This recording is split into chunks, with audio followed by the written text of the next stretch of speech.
ओम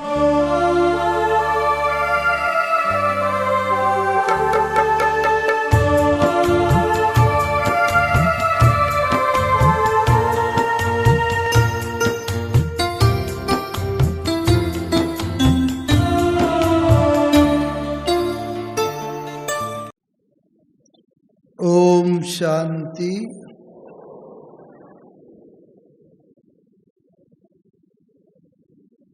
अभी हम सब मिल करके उस रीति से ओम की ध्वनि करेंगे जैसा यज्ञ के आदि में ब्रह्मा बाबा और सभी ब्राह्मण वत्स मिलके किया करते थे। बाबा मामा और सभी ब्राह्मण अंदर गहरी श्वास लेंगे और फिर उस श्वास को निकालते हुए ओम की ध्वनि करेंगे। फिर दूसरी गहरी श्वास लेंगे और उसे निकालते हुए शांति की ध्वनि करेंगे।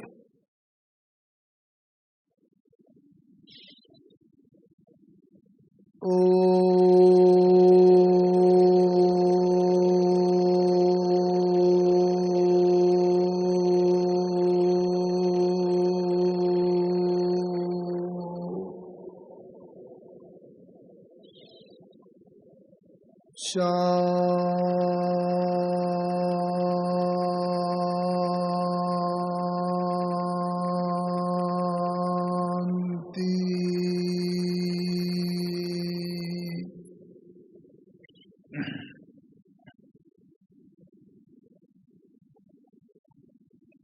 आज के इस विशेष दिन पर आज सुबह से ही हम सभी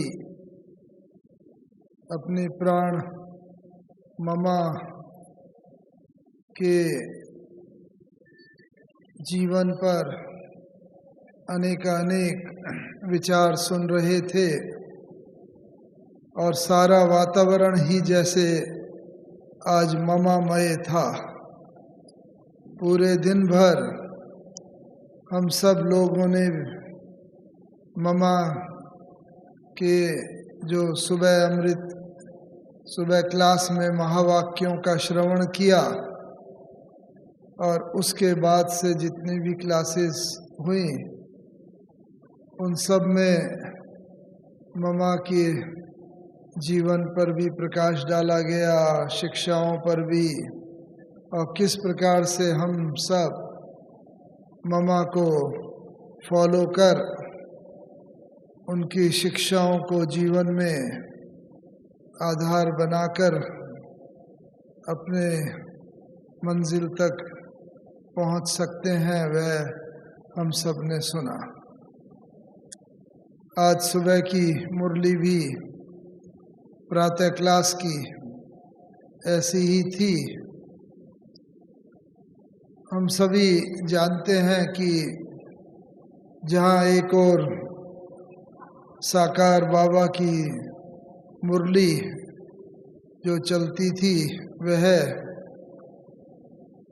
जैसे सागर की लहरों की तरह होती थी और ज्ञान के भिन्न भिन्न पॉइंट्स लहरों की तरह आते थे और बाबा उन पर प्रकाश डाल के फिर दूसरे पॉइंट पर तुरंत ही चले जाते थे। और बाबा और मम्मा की मुरली में यही एक विशेष अंतर देखा गया है कि मम्मा की जो मुरली होती थी वह विशेष कुछ एक दो सब्जेक्ट्स टॉपिक्स के ऊपर विशेष होती थी और उस टॉपिक्स की गहराई में जाकर और मम्मा का अपना भी विचार सागर मंथन किया हुआ होता था। उसके अंदर उन सब बातों को का समावेश करके मम्मा की मुरली चलती थी। आज की भी जो मुरली चली है उसमें जो सुबह क्लास में ममा की मुरली हम सब ने सुनी, उसमें भी विशेष करके 2 पॉइंट्स के ऊपर ममा ने विशेष प्रकाश डाला था।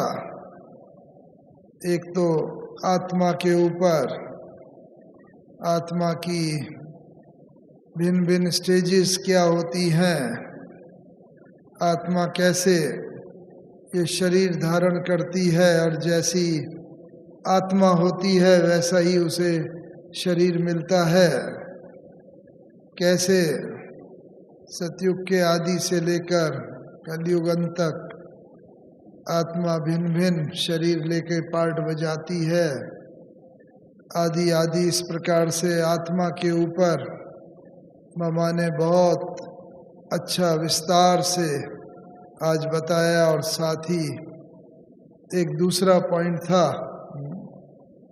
कौन सा पॉइंट था विशेष, जो परमात्मा से संबंधित था। और भक्ति मार्ग में परमात्मा को बोलते भी हैं, इंग्लिश का शब्द है, क्या बोला बाबा ने, गॉड इज ट्रुथ कहा जाता है ना।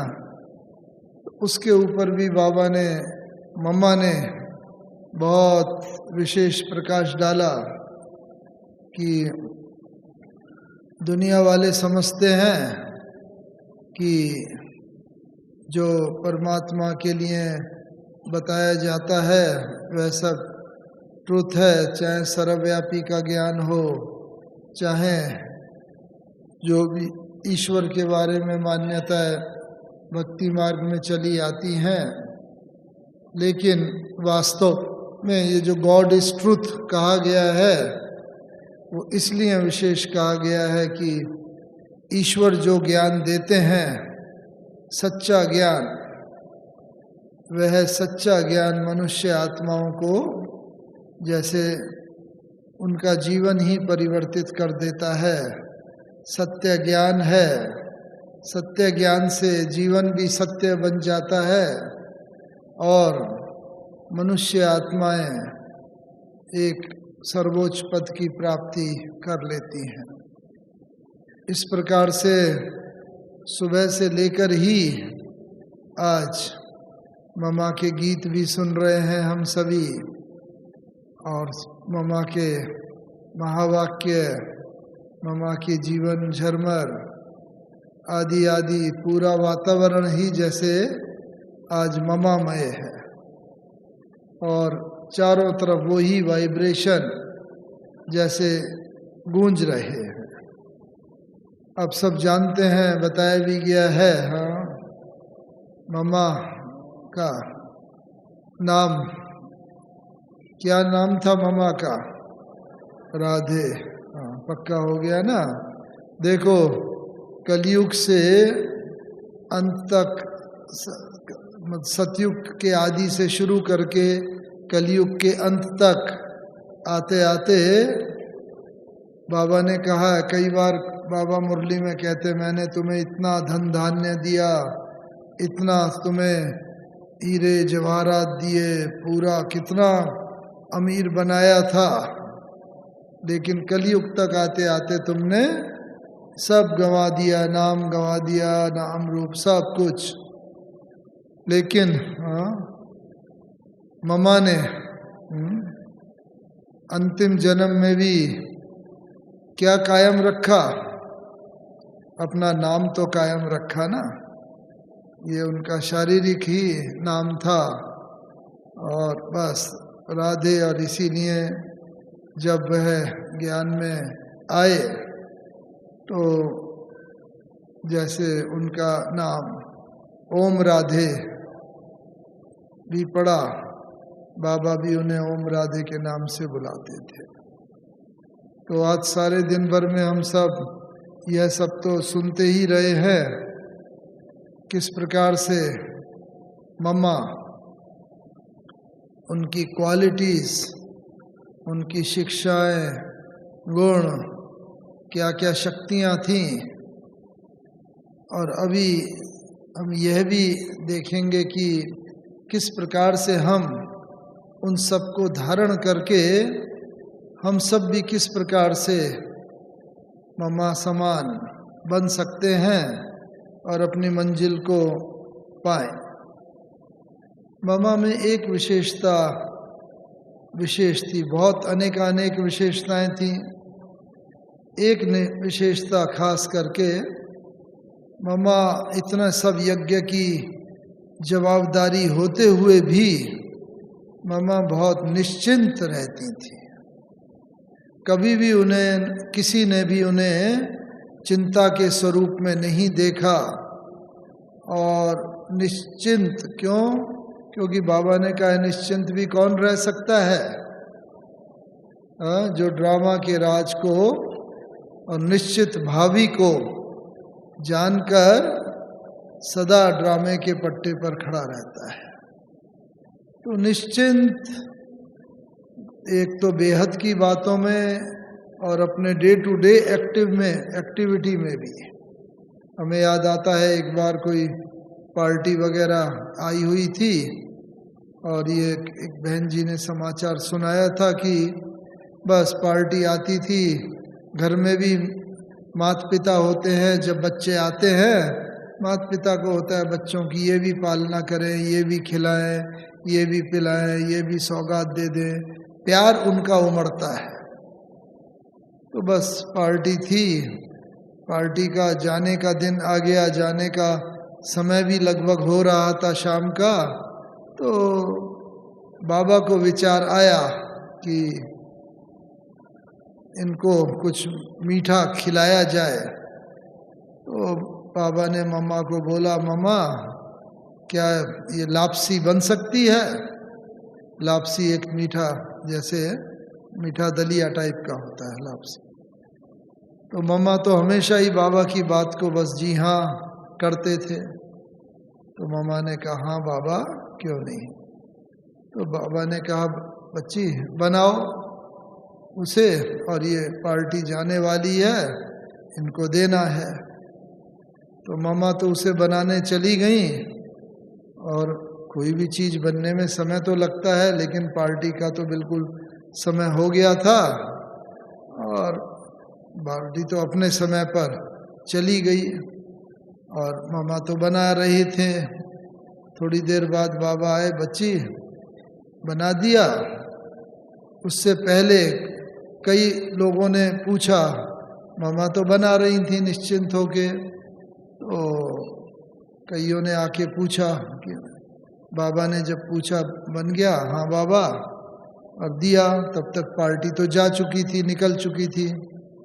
तो पार्टी को बाबा ने वो डब्बे में भर के वो दिया और साइकिल पर एक भाई को दौड़ाया और कहा कि जाके इसको पार्टी को दे दो। तो देखो कि इतना सब होते हुए भी सब कुछ ऊपर नीचे हो रहे थे। कुछ भाई बहन कैसे होगा, पार्टी जा रही है तो चली गई, निकल गई, अब कैसे जाएगा। लेकिन मम्मा और बाबा बिल्कुल निश्चिंत और निश्चितता का भाव लिए हुए, और वहाँ पर भाई गया, दे दिया।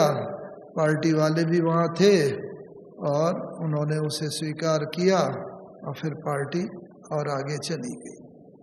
तो देखो कई बार हम सब लोग, हाँ उस किसी भी बात का कंसर्न तो होना चाहिए, लेकिन अननेसेसरली चिंता में और जल्दीबाजी में कई बार काम भी बिगड़ जाता है।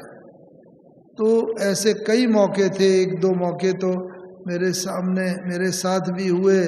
लास्ट मोमेंट बाबा ने कहा बच्चे वहाँ पर सर्विस पर जाना है तुम्हें।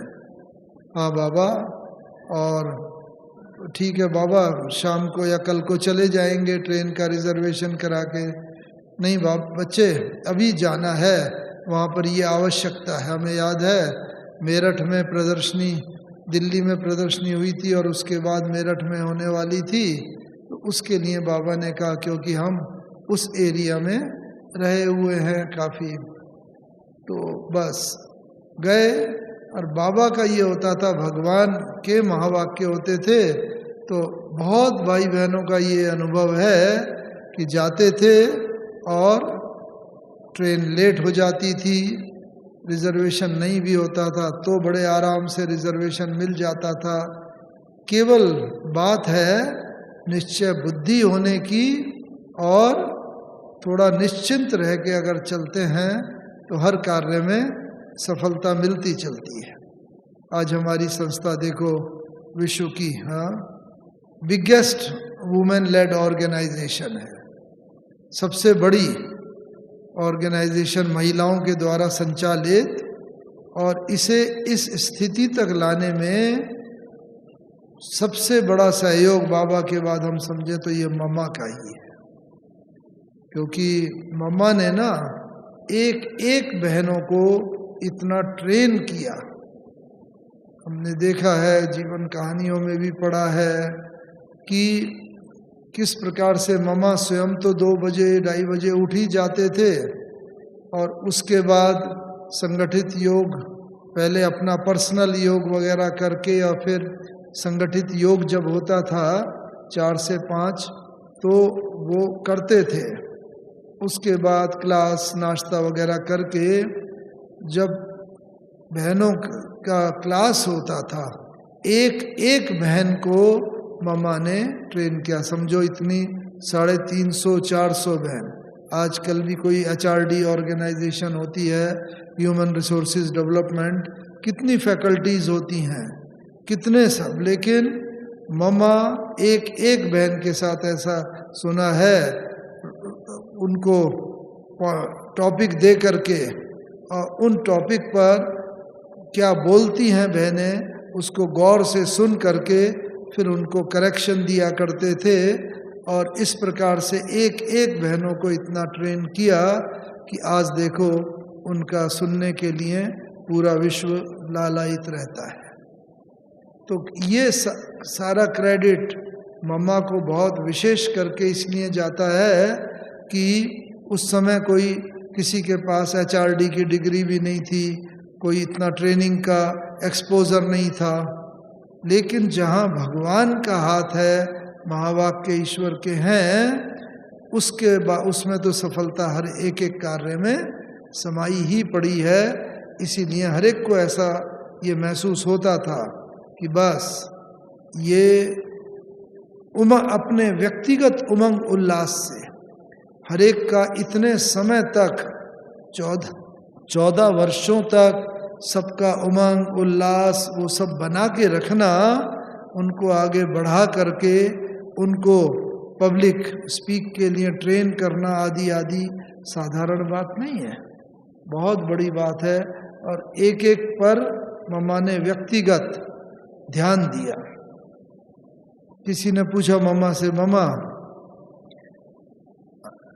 बहुत सारी बहनें यज्ञ में आए थे 1936 में, आप भी आए और यहाँ पर, लेकिन ऐसा कौन सा आपका विशेष गुण था कि बाबा ने आपको ही माँ जगदम्बा सरस्वती के रूप में चुना और आप जैसे कि इसके सबसे मुख्य लीडर बने, first administrator of Brahma Kumaris organisation. तो बात चल रही थी कि ऐसे हम सभी चाहते हैं कि हम सब भी जीवन में सफलता प्राप्त करें, आगे बढ़ें, जिस भी क्षेत्र में कार्यरत हैं। तो मामा ने बहुत सोच करके और उत्तर दिया। क्या उत्तर दिया होगा? एक सिंगल गुण जो सबसे आवश्यक है वो है दृढ़ता। हम सब लोग भी भट्टी में आते हैं, क्लासेस सुनते हैं, बाबा की बातें, बहुत उमंग उत्साह रहता है, ये करेंगे, ये पुरुषार्थ करेंगे, कुछ समय चलता भी है, लेकिन जितना दृढ़ता की अगर कमी अगर हो जाती है तो उतना वो पुरुषार्थ फिर ढीला होता चला जाता है। लेकिन मम्मा में विशेष यही बात थी, मम्मा सदा ये कहा करते थे कि देखो जो भी बात है, एक यही समय है भगवान को पहचान करके और उसकी श्रीमत पर चलने का, और उसको वो ही पहचान सकता है जो उसके ज्ञान को अच्छी तरीके से सुने मनन करे, चिंतन करे और फिर व्यवहार में लाए। इसीलिए मम्मा कहा करते थे कि भाई मैं कम से कम 3 बार मुरली जरूर पढ़ती हूँ। हमारा भी जीवन का ये अनुभव है, बहुत सब भाई बहनों का, कि एक बार अगर सिर्फ मुरली सुनते हैं काफ़ी बातें ध्यान में आती हैं। कई बार बुद्धि इधर उधर भाग भी जाती है, कोई काम होता है, कोई पेंडिंग वर्क होता है, आदि आदि। लेकिन एक बार पढ़ी जाती है, दूसरी बार पढ़ी सुनी जाती है, और तीसरी बार में जाके तब कहीं वो ऐसा होता है कि बुद्धि में बैठती है, और फिर तब बुद्धि विचार सागर मंथन करने के और योग्य बनती है, और उसमें से मक्खन निकलता है। तो मम्मा यही कहा करते, दादी जी को भी हमने देखा, दादी जी भी कहा करते थे और हम देखते थे। अगले दिन की भी मुरली दादी रात को ही पढ़ के सोते थे, दादी प्रकाश मणि जी। तो ये आवश्यक है कि जो हमारी नॉलेज का सोर्स है, जो मुरली है, उस पर पूरी अच्छी तरह ध्यान दिया जाए। और ये मम्मा में बहुत बड़ी विशेषता थी, और इसी के आधार पर ही फिर हमारे पुरुषार्थ करने के संकल्प को भी दृढ़ता मिलती है। बाबा कहते हैं बीज तो बो देते हैं संकल्प का, अच्छे अच्छे संकल्पों का, ये करेंगे ऐसा करेंगे, लेकिन उसमें अगर दृढ़ता का जल नहीं होता है तो वो बीज अंकुरित नहीं होता और फलीभूत नहीं होता। हम सबका ये अनुभव है, बहुत चाहते हैं कि कोई संस्कार, काफ़ी तो हम लोगों ने, सभी ने, आज बाबा के आप सब बच्चे यहाँ बैठे हैं, जरूर ज्ञान में बहुत कुछ हासिल किया है, जीवन परिवर्तित हुआ है, तभी तो यहाँ बैठे हैं। लेकिन अभी भी काफ़ी कुछ करना बाकी है संपूर्णता तक पहुँचने के लिए। तो इसके लिए ये जरूरी है कि उसको नियमित रीति से दृढ़ता का जल दिया जाए, नियमित रीति से। तो मम्मा में ये विशेषता थी और मम्मा ने बताया, तो इसीलिए दृढ़ता एक ऐसा गुण है। ये आज के शुभ दिन पर एक तो हम सबको यही संकल्प लेना चाहिए कि हम जो भी संकल्प लेंगे उन्नति के, और वो उसमें प्रतिदिन नित्य प्रति दृढ़ता का जल देंगे, उससे वो फलीभूत और होगा। मम्मा को ना बस अब आजकल भी बाबा का आपने देखा होगा, साकार बाबा की जो मुरलियाँ चल रही हैं, एक विशेष होता है कि हमें अपने संस्कार तो बदलने ही हैं, लेकिन संस्कारों के साथ साथ क्या करना है, संस्कार तो बदलने हैं, लेकिन ये मन को तो पवित्र बनाना है, लेकिन प्रकृति को भी पवित्र बनाना है। ये प्रकृति के 5 तत्व जो हैं, इनको भी पवित्र बनाना है। और उस समय की बात देखिए, यज्ञ के आदि में जब मम्मा वगैरह आए, तब बाबा अक्सर करके कहा करते थे, क्योंकि मम्मा की चाल भी इतनी रॉयल थी, बहुत धीरे धीरे फरिश्तों की चाल की तरह मम्मा चला करते थे।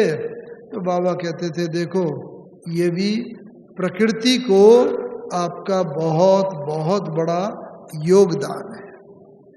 और हमें याद है, हमारी ही लौकिक माता जी थे, हम देखा करते थे जब सुबह उठा करते थे, चारपाई से उठ के सबसे पहले धरती को 2-3 बार नमन किया करते थे पहले ज़माने में।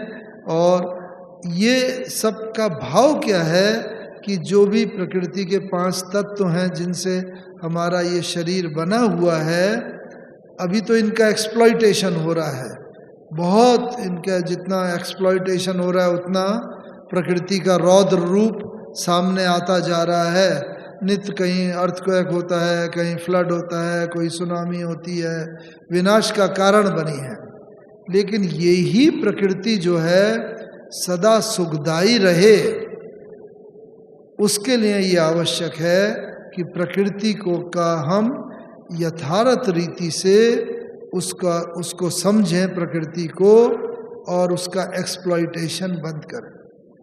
और ये 5 तत्व जो हैं, ये मम्मा जैसे बताया, बहुत धीरे धीरे रॉयल्टी से और बहुत पैर पटक के नहीं। कोई अगर कई लोगों की आदत होती है बड़ी तेज तेज चलने की, जूते चप्पल की आवाज़ भी आती है।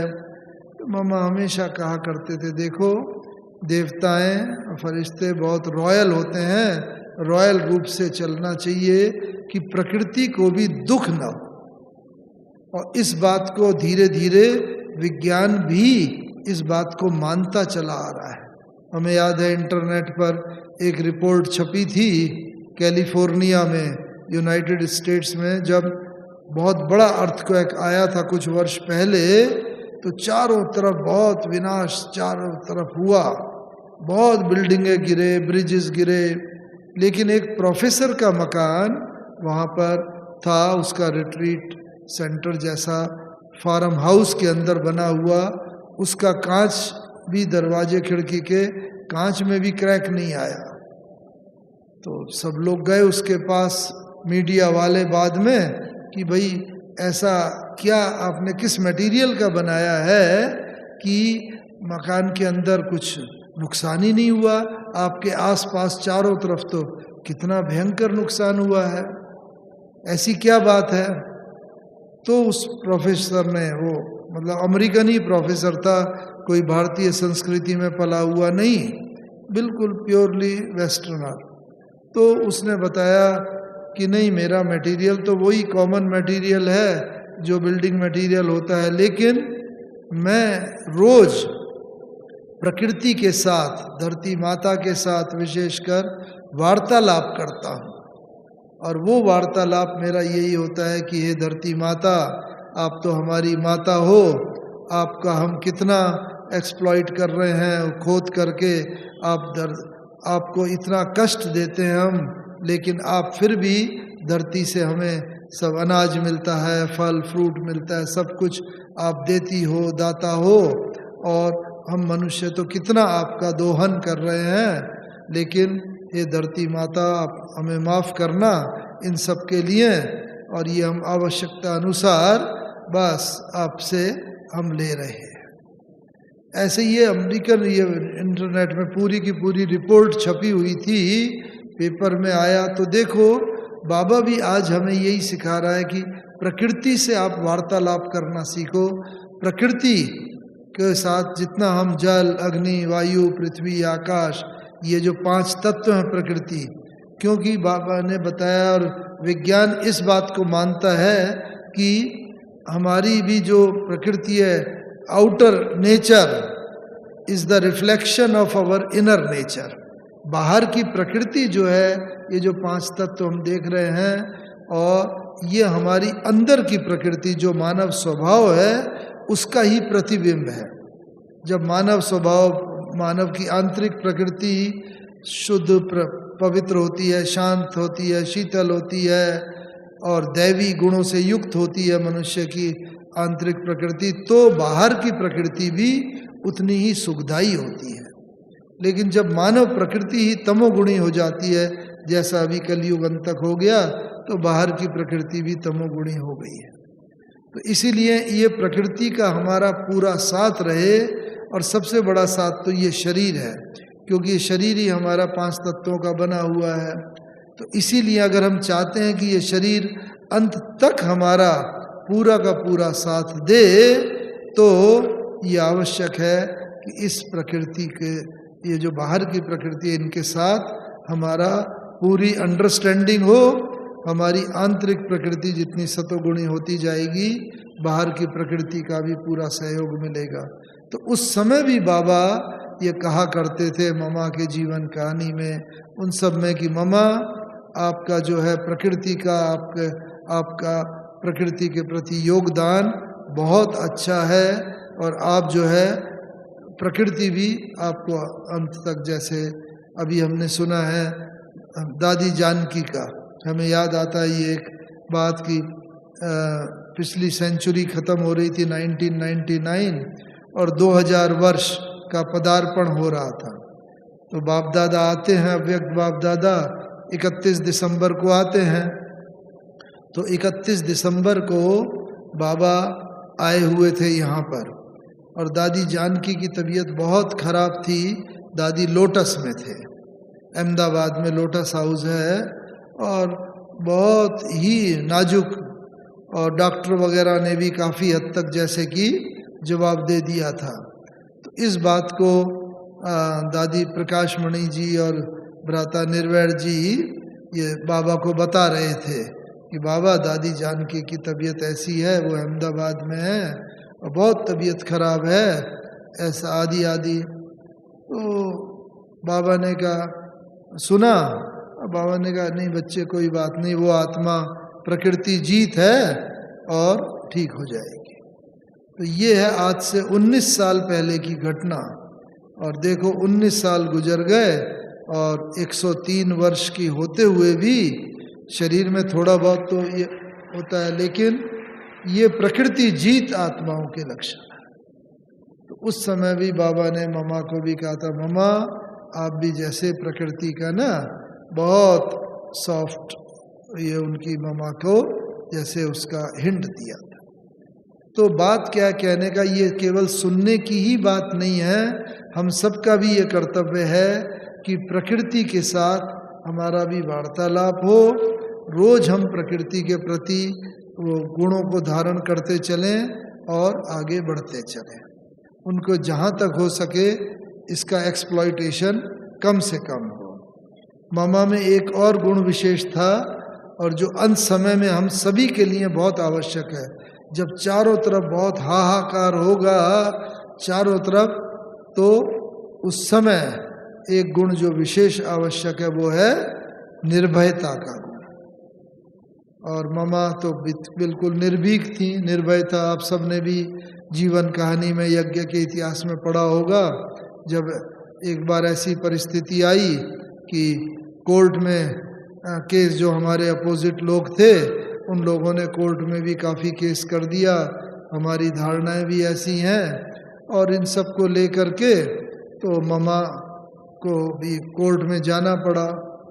तो वही पता चला, वहाँ जब कोर्ट में जाते हैं तो आप सबको मालूम है कोर्ट में सबसे पहले तो जज वो लिवाता है ओथ कि भाई मैं परमात्मा को हाजिर नाजिर जानकर ये कहता हूँ या कहती हूँ, जो भी कहेंगे सत्य कहेंगे। ये एक रस्म जैसी है, प्रथा है, और सब जज बोलता है और सब लोग कहते भी हैं। तो मामा को जब बोला गया कि भाई आप इसे बोलो, तो मामा ने कहा कि जज साहब मैं तो कहीं पर भगवान को हाजिर नाजिर देख ही नहीं रही हूँ, मेरे सामने तो आप हाजिर नाजिर हैं, आप कहो तो मैं ये कह देती हूँ कि मैं जज साहब को हाजिर नाजिर जान के ये शपथ लेती हूँ, आदि आदि। तो काफ़ी जज ने प्रेशराइज करने की कोशिश की, लेकिन मामा निर्भीक और अपने उस पर डटी रही कि नहीं, ये मैं जब भगवान को हाजिर नाजिर देख ही नहीं रही हूँ, सर्वव्यापी है नहीं, तो मैं कैसे कहूँ। फिर ऐसा आता है कि जज भी हार गया, उसने कहा अच्छा इसे इस बात को छोड़ दो, और बात को केस को उसने आगे बढ़ाया। भाव क्या है कहने का कि ये निर्भीकता का गुण जीवन में सत्य जो हम समझते हैं उस सत्य पर अगर अडिग रहते हैं, और यही निर्भीकता का गुण हमें और आगे जीवन में आगे बढ़ाता रहता है, और जितना आगे बढ़ेंगे अंत समय ये ही गुण जब चारों तरफ, एक तरफ विनाश की अग्नि होगी, दूसरी तरफ पश्चाताप की अग्नि होगी, तीसरी तरफ पुराने स्वभाव संस्कार की अग्नि होगी, आदि आदि। तो ऐसे समय में हमारी रक्षा जो है ना विनाश के उन सब से, ये निर्भीकता का गुण ही आगे करेगा। इसीलिए शक्तियों में भी ना, जहाँ एक तरफ उनका निर्भीकता का दिखाते हैं इतने सारे अस्त्र शस्त्र, वो निर्भीकता की निशानी है, हिंसक जानवरों पर सवारी।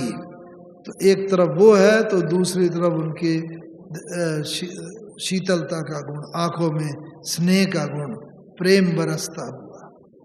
तो एक ये जीवन के लिए बहुत आवश्यक है। इसीलिए निर्भयता का गुण भी हम धारण करते चलें। हमें बहनों ने बताया है, मम्मा एक बार, हाँ सब जैसे अनाथ साफ आश्रम में होता ही है, इतने सब रहते हैं तो अनाज को साफ करके बनाया जाता है। तो ममा भी गेहूं साफ कर रहे थे। तो गेहूं साफ करते करते किसी बहन ने पूछा, ममा इस समय आप क्या क्या सोच रही हैं? तो नॉर्मली जो भी विचार होता है, तो ममा ने कहा कि भाई मैं ये सोच रही हूँ कि मैं आत्मा इस शरीर के द्वारा, कर्मेंद्रियों के द्वारा ये गेहूं साफ करने का कर्म करा रही हूँ। आँखों से ये देख रही हूँ और हाथ से ये गेहूं साफ कर रही हूँ। तो बाबा इस बात को, जो हम बच्चों को भी हमेशा कहता है करन करावन हार, ये हम बच्चों को भी ये पाठ पक्का हो जाना चाहिए, कोई भी कर्म करें कि बाबा जो है करन करावन हार, मैं भी उस रीति से अपने कर्मेंद्रियों के द्वारा ये कर्म करा रही हूँ। अलग महसूस हो कि मैं आत्मा अलग, ये शरीर की कर्मेंद्रियां अलग, इनके द्वारा जैसे ये कर्म हो रहा है। और जितना जितना ये अभ्यास होता जाएगा उतना उतना डिटैचमेंट की फीलिंग आती जाएगी। और ये डिटैचमेंट की फीलिंग का अंत समय भी देखा गया कि जब ममा को बहुत ऐसे टर्मिनल डिजीज थी और बहुत बीमार थी, उस समय इतने पेन किलर वगैरह भी नहीं होते थे, बहुत दर्द जैसे ममा को होता था, लेकिन चेहरे से रिफ्लेक्शन नहीं होता था। चेहरे से वही शांत मुद्रा, जो भी भाई बहन आते थे, अंतिम दिन भी ममा ने वो टोली दे रहे थे, अंगूर की टोली सबको, बिल्कुल ऐसी शांत मुद्रा में हर एक को यह आभास हो रहा था जैसे कि बीमारी तो है, लेकिन बीमारी का रिफ्लेक्शन चेहरे के ऊपर ना हो। और वो तभी हो सकता है जब बॉडी से आत्मा अपने को डिटैचमेंट का अनुभव करेगी। और जितना जितना ये डिटैचमेंट की मैं आत्मा अलग हूँ, डिटैचमेंट की अनुभूति होती जाएगी, उतना उतना ये डिटैचमेंट जो है ये अंत समय में काम आता जाएगा। और इसके लिए इसमें ममा ने बताया, मैं साक्षी होकर के जैसे ये कर्म कर रही हूँ, गेहूं साफ कर रही हूँ, तो जो बाबा कहता है कार्य चाहे साधारण हो लेकिन स्थिति महान। कार्य तो छोटा बड़ा सब कुछ होता है, बिल्कुल चाहे झाड़ू लगाने का भी कार्य हो साधारण, लेकिन जितनी हमारी महान स्थिति में स्थित होके वो कार्य करेंगे, तो ये ममा की एक विशेषता सब दादियाँ बहनें वगैरह हमेशा बयान करते हैं कि साधारण से साधारण कर्म करते हुए भी ये महानता का आभास होना चाहिए हर एक को। और ये तभी होगा जब साक्षी दृष्टा, और साक्षी दृष्टा के लिए मुख्य जो बाबा ने भी बताए हैं, ये ही एक गुण है जो अंत में बहुत काम आएगा। क्योंकि चारों तरफ जब हाहाकार होगा, चारों तरफ विनाश के अनेक अनेक दृश्य होंगे, तो जितना हम साक्षी दृष्टा होंगे उतना डिटैचमेंट की अनुभूति भी कर सकेंगे। तो साक्षी दृष्टा में एक तो दृष्टा है, हाँ, तो एक्चुअली आत्मा जो है वो है दृष्टा, देखने वाली, और आँख जो है ये है दृष्टि। तो ये कुछ 4-5 बातें हैं जिनका बुद्धि में रहेगा।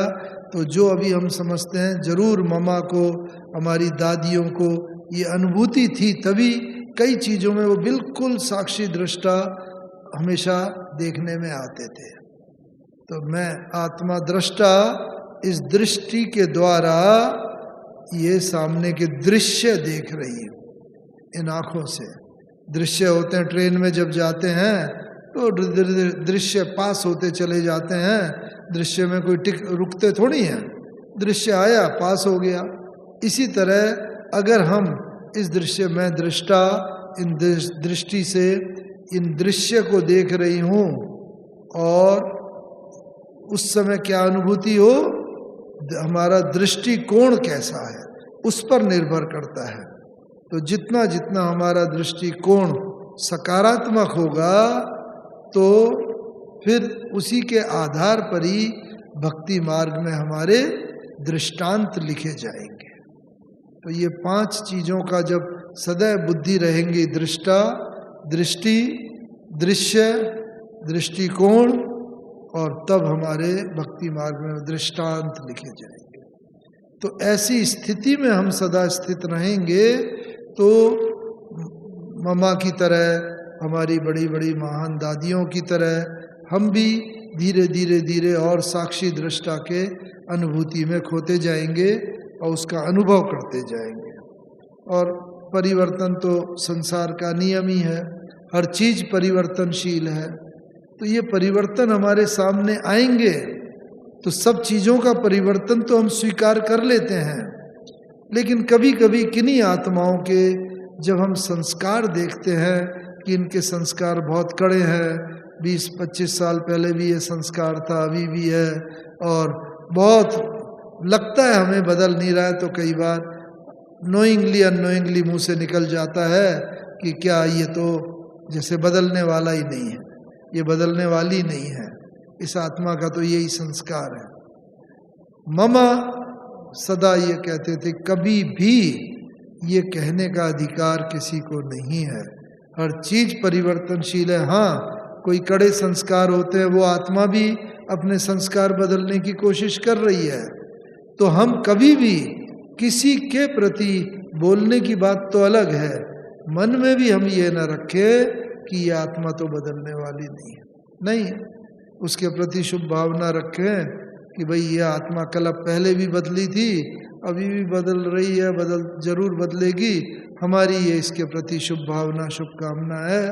तो उससे क्या होगा कि परिवर्तनशीलता का जो नियम है हर चीज, तो ये बिना परिवर्तन के हम सब भी तो परिवर्तित हुए ना। अज्ञान काल में हमारे सबके क्या संस्कार थे, अज्ञान में आके देखो कितना परिवर्तन हुआ, और जब इतना परिवर्तन हुआ तो बचा हुआ परिवर्तन भी हो जाएगा जो हमें संपूर्णता की तरफ ले जाएगा। इसीलिए ममा कहते थे हाँ बस, हाँ अब चलना है, घर वापस चलना है। और ये सुना होगा हुक्मी हुक्म चला रहा है, ये बात होते थे। हमेशा अपने को देखो, दूसरे को नहीं कि ये तो नहीं बदला, इसका तो ये है, नहीं। और जब जितना जितना ये होगा अपने अंदर, तो ऐसे होकर के जाए हम, पूरी इज्जत से जाए वापस। धर्मराजपुरी का पहले ये कहा करते थे, धर्मराजपुरी का सामना ही ना करना पड़े, बस सीधे ही हम चले जाएं। लौकिक में दुनिया में भी कहते हैं एक बात, एक सेंटेंस प्रोवर्ब है, लिव ग्रेसफुली लीव ग्रेसफुली। जियो भी ग्रेस के साथ, live gracefully and leave gracefully. तो बस यही हमारा लक्ष्य होना चाहिए कि जो हमारा स्पिरिचुअल ग्रेस है, उस स्पिरिचुअल ग्रेस के साथ हम रहें, वैसा ही जिए, और उसी के साथ साथ ही फिर अंत में हम शरीर छोड़ के जाए। ममा ये कहा करते थे खास करके कि जो अक्सर करके हमारा भी अपना देह अभिमान अंत तक भी रुकावट डालता है। इतने साल हो गए और अभी भी हम सबका अनुभव है, हम सबको भी देह अभिमान समय प्रति समय प्रभावित करता रहता है। क्यों? क्योंकि हमारा किसी के प्रति बहुत प्यार है, स्नेह है, और किसी के प्रति ईर्ष्या द्वेष की भावना है। राग और द्वेष से ये संसार बना है, कहते हैं ना। तो किसी के प्रति बहुत राग है, किसी के प्रति बहुत द्वेष है। और इस कारण से क्या है, ये देह अभिमान के कारण है। ये ऐसा है, इसने ऐसा किया, तो उसके प्रति द्वेष हो जाएगा, किन्हीं के प्रति बहुत प्रेम की भावना रहेगी। तो मम्मा हमेशा ये कहा करते थे, दादियाँ भी, हमारा ज्ञान भी ये कहता है, न तो किसी के प्रति अति स्नेह हो, न ही किसी के प्रति ईर्ष्या की भावना, सबके प्रति समान भाव। ये बातों को हमारे और भी वो कह के गए हैं, कबीर दास जी भी जो के गए हैं ना, तो उसने भी यही कहा है कि कबीरा खड़ा बाजार में सबकी मांगे खैर, ना काहू से दोस्ती ना काहू से बैर, न किसी से मित्रता का हो, क्योंकि बहुत मित्रता होगी तो किसी से वैर भी होगा। तो इसीलिए सबके प्रति समभाव हो, ये एक बहुत बड़ी चीज़ है। और मामा इस बात के ऊपर विशेष बल दिया करते थे। हर इतनी सारे यज्ञ में रहने वाले थे, कभी किसी ने ये नहीं कहा मामा या बाबा देखो उसको ज़्यादा प्यार करते हैं, मुझे कम करते हैं। हर एक को ये लगता था कि मामा बाबा जितना मुझे प्यार करते हैं उतना किसी को नहीं करते, सबसे ज़्यादा से ज़्यादा मुझे ही प्यार करते हैं। हमारा भी व्यक्तिगत ये अनुभव है। हर एक का ये लगता है कि बस जितना हमें प्यार करते हैं, यही तो महान आत्माओं की खूबी है। तो इसी वही महान आत्माओं की खूबियों का सिर्फ वर्णन ही ना करें, उसको अपने अंदर आत्मसात करने का प्रयास करें और यही लक्ष्य रखें कि जो हमारे भक्त आत्मा इतने और आने वाले हैं, उन सबको भी हमारे से यही अनुभव हो कि हाँ, इनका हमारे प्रति कितना स्नेह है, कितना प्यार है। जितना ये हमें प्यार करते हैं उतना किसी को नहीं करते। और हमें खास ये अक्सर करके भक्ति मार्ग के जो हमारे संस्कार है ना, अपने को दास, नीच, पापी, कपटी कहने के भक्ति मार्ग के, तो वो संस्कार तो हमारे खत्म हो जाते हैं जब ज्ञान में आते हैं भक्ति के। लेकिन जो भक्ति का जो मांगने का संस्कार है ना, वो फिर भी रह जाता है। वो थोड़ा सा बाप पर अधिकार है ना हमारा। अब बाप से नहीं मांगेंगे तो किससे मांगेंगे, ये भी वो है। लेकिन बाबा कहता है मैं तो बिन मांगे ही सब कुछ दे देता हूँ। तो इस कारण से आप बच्चों को ये महसूस होना चाहिए कि न अपने को नानक नीच समझो, जैसे वो आता है ना ग्रंथ साहब में नानक नीच का, और न ही अभिमान की भासना। इतना महानता के अपने अंदर समझ के हम चलते रहेंगे, और जितना हम ये चलेंगे उतना उतना हम सर्व प्राप्तियों की अनुभूति करते चलेंगे। तो इसीलिए अंत में ममा यही जो कहते थे कि सदा अपने को देखो, दूसरे को नहीं। होता क्या है आज की दुनिया में, हम कंपटीशन का युग है, बहुत देखते हैं ना, तो अक्सर करके बचपन से ही हमारा एक संस्कार हो जाता है कि हम दूसरे को, कोई भी चीज़ अगर गलत हो जाती है तो दूसरे को उसका ब्लेम कर देते हैं। भाई उसने ये कहा तो मुझे क्रोध आ गया, उसने ऐसा करा तो मेरा ये रिएक्शन हुआ। तो दूसरे को जो ब्लेम गेम कर देते हैं। लेकिन मामा यही कहते थे कि नहीं, सदा अपने को ही देखो। इसीलिए बहुत अच्छा किसी ने इसमें ही कहा है कि जिंदगी भर एक ही भूल करते रहे। कौन सी भूल करते रहे? जिंदगी भर एक ही भूल करते रहे, धूल चेहरे पर थी, आईना साफ करते रहे। आईना होता है ना, तो अक्सर करके हमारा यही हो जाता है। लेकिन ऐसा नहीं होना चाहिए। ब्लेम गेम कुछ भी हो, कमी है हमारी है, हमें अपना निकालने का प्रयास करना चाहिए। और अंत में बाबा का एक बात के साथ मैं समाप्त करना चाहूँगा। मामा भी ये कहते थे, देखो जीवन में पुरुषार्थ करेंगे, थोड़ा बहुत हार जीत ये तो होगी। गीता में भी कहा है जीवन के यही दो पहलू हैं, दुख सुख, मान अपमान, निंदा स्तुति, हार जीत, हानि लाभ। ये जीवन के दो पहलू हैं, हम सब के सामने आते ही हैं। लेकिन हर परिस्थिति हमें वो स्टेज लानी है जो ममा की देखी, हमारे सब दादियों ने उसको अनुभव किया, और अभी हम लोग अपनी वरिष्ठ दादियों से अनुभव करते हैं।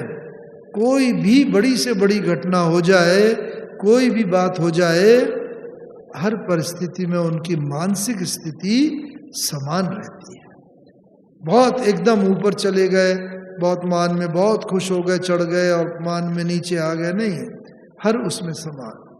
और इसलिए बाबा भी एक करता था कि बच्चे हमेशा जब बाबा क्लास में आते थे तो बाबा तो फूल वगैरह और वो सब लेके आते थे। और ये जो हमारी आंतरिक स्थिति हो, वो ऐसे फूल जैसी हो। जो बाबा कहता था मैं सब बच्चों को चैतन्य गुलदस्ता बनाने आया हूँ, चैतन्य फूल बनाने आया हूँ। तो इस एक के साथ कि जो गीता की स्थिति बताई गई है वो इस दोहे में प्रकट होती है अंत में कि फूल बनकर मुस्कुराना जिंदगी है, फूल बनकर मुस्कुराना जिंदगी है, मुस्कुराकर गम भुलाना जिंदगी है। फूल बनकर मुस्कुराना जिंदगी है, मुस्कुराकर गम भुलाना जिंदगी है। जीत कर तुम खुश हुए तो क्या हुआ, हार कर भी मुस्कुराना जिंदगी है। ओम शांति, ओम शांति।